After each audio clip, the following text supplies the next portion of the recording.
Welcome to my channel Shri classes and I hope you are all doing well.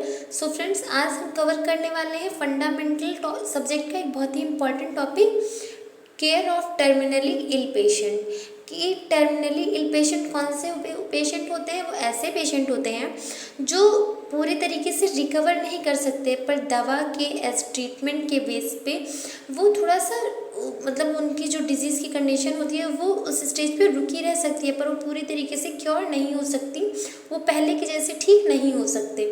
A terminally ill patient is the one who cannot be completely cured by the treatment as the disease has increased to such। मतलब इसमें जो disease की जो वो होती है frequency, वो increase तो नहीं होती है पर वो पूरे तरीके से ठीक भी नहीं होती, but can not be treated, वो पूरी तरीके से ठीक नहीं होती है। फिर हम दूसरा डिफिनेशन देखते हैं, टर्मिनली इल पेशेंट और एंड स्टेज इल स्टेज। इसको हम क्या बोलते हैं? ये इल स्टेज बोलते हैं, इसको हम दूसरे नाम से इल स्टेज के नाम से जानते हैं। डिजीज़ और एक ग्रुप ऑफ डिजीज़, ये डिजीज़ होता है और एक डिजीज़ का एक ग्रुप्स होता है, विच हैव नो क्योर, जिसका कोई भी क्योर नहीं होता, जिसका कोई भी इलाज नहीं होता, और नॉट कैन बी ट्रीटेड, और इसका कोई इलाज नहीं, ये लाइलाज होती है। The illness is anticipated to result in to death, और इस डिजीज़ का क्या रिजल्ट होता है? लास्ट में पेशेंट की डेथ हो जाती है। सो फ्रेंड्स, हम देखते हैं इसके सिम्टम्स क्या क्या होते हैं। सिम्टम्स और problems of nursing care. Symptoms क्या होंगे और हम मतलब उसमें नर्सिंग केयर हम क्या प्रोवाइड करेंगे। तो पहला क्या होता है? Decrease appetite and thrust. जो टर्मिनली इल पेशेंट होते हैं वो पहले अपनी भूख प्यास को जो है उनकी कम हो जाती है। सो फ्रेंड्स, इसमें हम देखते हैं, nurse should feed the patient with the food of his और हर चॉइस। जो नर्स होती है वो जब पेशेंट को न्यूट्रिशनल नीड देगी, उसको जो नीड होती है फूड की, वो फूड मतलब पेशेंट के चॉइस के बेसिस पे देगी, क्योंकि वैसे भी उसको तो मतलब कोई भी चीज़ खाने या पीने की इच्छा तो होती नहीं है, और अगर हम उसको बिना मन किया जो भी उसका मन नहीं करेगा वो चीज़ उसको खिलाएंगे पिलाएंगे तो वो नहीं खाएगा पिएगा। She should give high calorie breakfast to the patient। Patient को हाई कैलोरी ब्रेकफास्ट देना चाहिए जिससे उसकी बॉडी थोड़ा सा रिएक्ट करे। She should give protein supplements, egg, Honey, butter. She should encourage the patient and drink water. Patient को protein supplements like egg, Honey, butter, ये सारी चीज़ें देनी चाहिए, और पेशेंट को इनकरेज करना चाहिए कि वो पानी जो है उसका इनटेक थोड़ा सा ज़्यादा करे। सो फ्रेंड्स, हमारा सेकेंड पॉइंट है ट्रबल विथ सॉलोइंग एंड डिहाइड्रेशन। जब पेशेंट को मतलब वो टर्मिनली इल होता है, उसको खाने पीने की इच्छा नहीं होती है, तो क्या होता है, वो मतलब उसको जो चीज़ें निगलने में दिक्कत होती है जिसकी वजह से उसको डिहाइड्रेशन हो जाती है। तो देखते हैं, she should give the patient plenty of fluid including water of and juice. हम पेशेंट को मतलब कम थोड़ी थोड़ी क्वांटिटी में करके हम उसको कई बार पानी दे सकते हैं, लिक्विडस चीज़ें लाइक उसमें जूस हो गया, वाटर हो गया, ये सारी चीज़ें, ताकि उसको डिहाइड्रेशन ना हो। If the patient has a difficult in swallowing, she should keep him her sitting on the right position। जब पेशेंट को डिफ़िकल्टी होती है सॉलोइंग में या फिर कोई भी चीज़ निगलने में, तो हम क्या करते हैं, पेशेंट को अपराइट पोजीशन, उसको हम उस बैठा के उसको राइट पोजीशन देते हैं।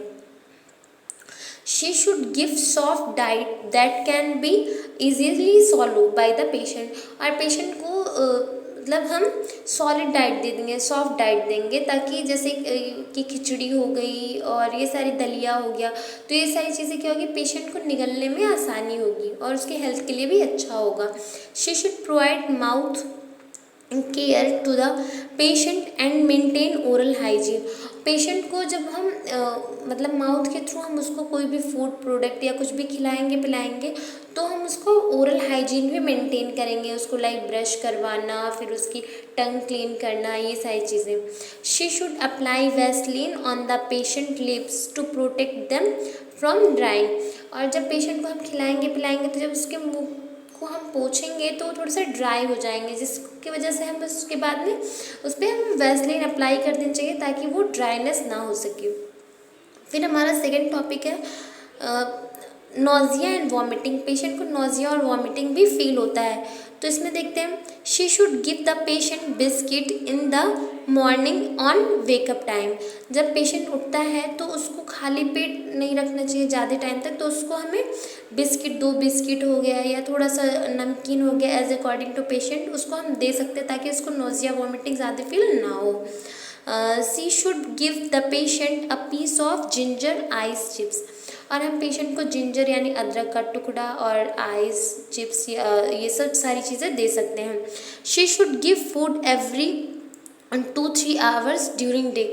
हमें पेशेंट क्या करना चाहिए, पेशेंट को जो खाना होता है हमें एक साथ उसे नहीं खिलाना चाहिए कि आपको ये चीज़ें इतनी देर में खा लेनी है। उसको थोड़ी थोड़ी देर पे यानी 2 से 3 घंटे के गैपिंग में करके हमें उसे खाना देते रहना चाहिए थोड़ा थोड़ा। She should keep the room order free. और जो पेशेंट का रूम होता है या जो पेशेंट का वार्ड होता है उसको हमें ऑर्डर फ्री रखना चाहिए। लाइक बहुत सारे एयर फ्रेशनर आते हैं, उन सब का यूज़ करके हमें रूम को ऑर्डर फ्री रखना चाहिए, ताकि पेशेंट को इरिटेशन ना हो, स्ट्रेस ना हो। फ्रेंड्स उसी में 2 टॉपिक और है, देखिए, she should not give fried food to the patient. Patient को फ्राइड फूड भी नहीं देना चाहिए, उसको अवॉइड करना चाहिए फ्राइड फूड से। She should prescribe medication to the patient. और पेशेंट को जो भी मेडिकेशन है वो प्रिस्क्राइब करनी चाहिए। फिर हमारा 3rd पॉइंट है म्यूकस कंजप्शन इन लंग्स, कि जो हमारे लंग्स होते हैं उसमें म्यूकस का एक होता है जमाव होना शुरू हो जाता है। तो she should provide sufficient amount of fluid to dilute the mucus. और हमें क्या करना चाहिए, हमें पेशेंट को सफिशिएंट अमाउंट में फ्लूइड देना चाहिए, ताकि जो म्यूकस होता है वो डाइल्यूट होके बाहर निकल सके कफिंग के through. She should ask the patient to cough in the sitting position. और हमें फिर पेशेंट से पूछना चाहिए कि अगर उसको कफिंग करनी है तो हम उसको क्या करेंगे, उसको सिटिंग पोजीशन प्रोवाइड करवा देंगे तुरंत, ताकि वो इजीली कफ करके कफ जो म्यूकस है उसको बाहर निकाल सके, स्पूटम जो है। She should advise to avoid to milk और dairy products to the patient. और पेशेंट को जो डेयरी प्रोडक्ट्स होते हैं और जो भी मिल्क से बनी हुई चीज़ें होती हैं उन सबको अवॉइड करना होता है totally. She should ask the patient to breathe through nebuliser for some times. और पेशेंट को जो नेबुलाइजिंग होता है, नेबुलाइजिंग के थ्रू हम उसका जो म्यूकस होता है उसको डाइल्यूट करने की कोशिश करते हैं। और हम उस पेशेंट को क्या बोलेंगे कि जब वो उसको हम नेबुलाइज करवाएं तो वो ब्रीथ मतलब तेज़ी से सांस ले मुँह खोल के।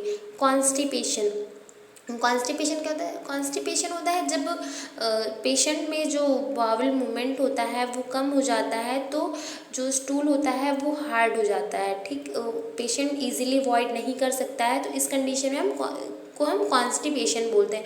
और ये फाइब्रस और लिक्विड वाली चीज़ें कम लेने की वजह से ज़्यादा होता है, या लैक ऑफ एक्सरसाइज हो गया इन कंडीशन में। वीकनेस एंड फटीग, जब पेशेंट टर्मिनली इल होगा, वो खा पी नहीं पाएगा, म्यूकस का कंजप्शन हो जाएगा लंग्स में, तो उसको क्या फील होगा, वीकनेस और फटीग, मतलब वो कमज़ोर फील करेगा और उसको थकावट महसूस होगी। डू लेस वर्क और रेस्ट प्रॉपर। इस कंडीशन में फिर क्या करेंगे, पेशेंट को हम बोलेंगे कि वो काम ना करे और प्रॉपर रेस्ट ले। She should keep bed pan near the patient to void. हम पेशेंट के नियर में, मतलब जो पेशेंट का बेड होगा उसके पास में हम बेड पेन रखेंगे, ताकि पेशेंट को वॉइड करने में आसानी हो सके। She should encourage the patient mentally. हम पेशेंट को मेंटली भी सपोर्ट करेंगे, इनकरेज करेंगे कि उसको कोई भी दिक्कत नहीं है, वो ठीक हो जाएगा, वो जल्दी रिकवर कर जाएगा। She should provide high energies drink like glucose. और पेशेंट को इस कंडीशन में जो हाई एनर्जी ड्रिंक होता है, जैसे ग्लूकोज हो गया, इलेक्ट्रॉल हो गई, ये सारी चीज़ें उसको ज़्यादा देनी चाहिए। फिर हमारा 5वां पॉइंट है बेड सोर, डिक्यूबिटस अल्सर, प्रेशर सोर। ये सब क्या होते हैं, हमारे बेड सोर के ही अलग अलग नाम होते हैं, अलग अलग जगहों पे अलग अलग लोग इसका यूज़ करते हैं। मतलब कहीं पे बेड सोर बोला जाता है, कहीं पे डिक्यूबिटस अल्सर बोलते हैं, कहीं पे प्रेशर सोर बोलते हैं। ठीक, तो इसमें हम देखते हैं she should provide special care to the patient with bed sore. जो पेशेंट परमानेंट बेड पे लेटे होते हैं उनको स्पेशल केयर दी जाती है, ताकि उनको बेड सोर ना हो सके। बेड सोर का हिंदी मतलब होता है बिस्तरीय घाव। जो पेशेंट काफ़ी टाइम से बेड पे लेटे हुए होते हैं, उनके बॉडी में रैशेस हो जाते हैं, रेडनेस आ जाती है, घाव पड़ जाते हैं, तो इन सभी चीज़ों से बचाने के लिए इसका यूज़ करते हैं। She should change the patient position on bed. इसमें क्या करना चाहिए, हमें पेशेंट के पोजीशन को बार बार चेंज करवाते रहना चाहिए ताकि पेशेंट को कोई भी दिक्कत ना हो। फिर आता हमारा 6 पॉइंट साइकोलॉजिकल केयर। जो ऐसे पेशेंट होते हैं उनको साइकोलॉजिकल सपोर्ट की यानी कि मेंटली सपोर्ट की बहुत ज़्यादा नीड होती है, क्योंकि वो स्ट्रेसफुल कंडीशन में होते हैं, उनको एनजाइटी होती है, टेंशन होती है। तो आगे देखते हैं, she should give answer to all the patient question. हमें सभी उन सारे क्वेश्चंस के आंसर करने चाहिए जो पेशेंट हमसे पूछता है। She should provide moral support to the patient and patient family. और जो नर्स या जो हॉस्पिटल स्टाफ होते हैं उनको क्या करना चाहिए, मोरली सपोर्ट करना चाहिए पेशेंट को और उसकी फैमिली को भी। She should try to reduce anxiety और फियर ऑफ द पेशेंट। और जो पेशेंट है उसकी एनजाइटी और जो फियर है उसके लेवल को भी कम करना चाहिए। Pain and body temperature. जो टर्मिनली इल पेशेंट होते हैं उनकी बॉडी में पेन हमेशा बना रहता है। हमें पेन को भी रिड्यूस करने के लिए हम एनाल्जेसिक्स का यूज़ करते हैं या हम स्प्रे वगैरह का यूज़ कर लेते हैं। बॉडी टेम्परेचर, इस कंडीशन में क्या होता है, कभी कभी पेशेंट की बॉडी जैसे हाइपोथर्मिया में हो जाती है या फिर हाइपरथर्मिया कॉज कर जाती है।